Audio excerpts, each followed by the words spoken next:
magpapasalamat sa Allah subhanahu wa ta'ala na tayo ay pinahintulutan magising mula sa pagtulog. Ang katotohanan dyan, walang sino mang may kakayanan mabuhay tayo. Sapagkat ang nagbigay ng kakayanan na ang tao ay magkaroon ng buhay at kamatayan, ang Diyos na nag-iisa tagapagligtas.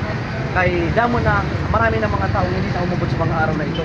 Mayaman, artista, politiko, mga kapitbahay natin, yung ating mga kamag-anak, di ba damo na niyo na namatay? Ibig sabihin, wala nila kakayanan nga mabuhay na ito na namatay. Nganan mga tao, dahil rin naman sila kamatay. Pero na hinanabuhi niya kay ano, nagsiringan Allah subhanahu wa ta'ala, kullu nafsin dha'iqatul maut. Lahat ng may buhay makakatikim, makakaranas ng kamatayan. Inna lillahi wa inna ilaihi raji'un. Ang Allah, ang Diyos, ang Rab, ang Panginoon, ang namamahala.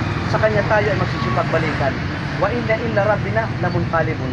Talagang talaga, sa Panginoon tayo magsisipagbalikan. Kung mapapansin mo, bakit maraming reliyon? Tama po yan. Sapagkat dalawa ang reliyon.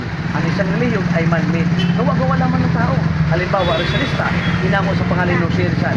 Budismo, hinango sa pangalan ni Buddha. Kristyanismo, hinango sa pangalan ni Jesucristo. Pero sinong propeta, sahaba, disipulo, o mga propeta nga nagsiring nga, maghanap tayo ng ibang reliyon? Wala. Sapagkat sinabi ng Allah subhanahu wa ta'ala, وَمَا يَبْتَغِي غَيْرَ الْإِسْلَامِ دِينًا فَلَنِ يُقْبَلَ مِنْهُ وَهُوَ فِي الْآخِرَةِ مِنَ الْخَاسِرِينَ. Sino man ang maghanap ng ibang reliyon maliban sa pangalan ng Kristo. Pero sinong disipulo, propeta, mga Diyos nga mga tao nga nagsiring nga paghimo kita ng reliyon? Wala. Sapagkat sinabi ng Allah subhanahu wa ta'ala, whoever desire seek a religion other than Islam, it will never be accepted of him. And in the hereafter, he will be one of the losers. So ngayon, ano ang tamang reliyon? Yung nag-iisang reliyon ng mga propeta, reliyon ni Adan, Abraham, David, Moises, Jesus Christ, reliyon ni Virgin Maria, ano ang Islam? Ang Islam ay hinango sa salitang salam, na ang ibig sabihin ay kapayapaan. Total submission and obedience to the will of God. Yan ang reliyon lamang na aprobado at perfectong reliyon binigay ng Diyos sa katawan. Kaya bago tayo maghiwalay kapatid, kasi hindi natin alam ang mangyayari, kahapon lumipas na, mamaya bukas hindi natin alam ang mangyayari, nais ko ikaw ay maging kapanalig ng mga propeta. Maging kapanalig ka ni Jesucristo, ni Virgin Maria. Anong gagawin natin? Gawin natin ang ginawa nila, sabihin natin ang sinabi nila. Silang lahat sumaksi, naniwala na walang ibang Diyos maliban sa Allah. Sabayan mo ako at sabihin mo ito mula sa kaibuturan ng iyong puso. Ganyan ang kanang kamay. Sabihin mo, Ashhadu an la ilaha illallah wa ashhadu anna Muhammadan abduhu wa rasuluh wa ashhadu anna Muhammadan abduhu wa rasuluh. Ako'y sumasaksi at naniniwala na walang ibang Diyos na dapat sambahin maliban sa Allah.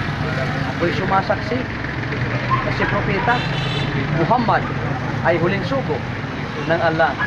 La ilaha illallah Muhammad Rasul Allah. Allahu Akbar. Alhamdulillah, ako ay nagpapasalamat sa Allah subhanahu wa ta'ala na tayo ay pinahintulutan magising mula sa pagtulog. Ang katotohanan dyan, walang sino mang may kakayanan mabuhay tayo.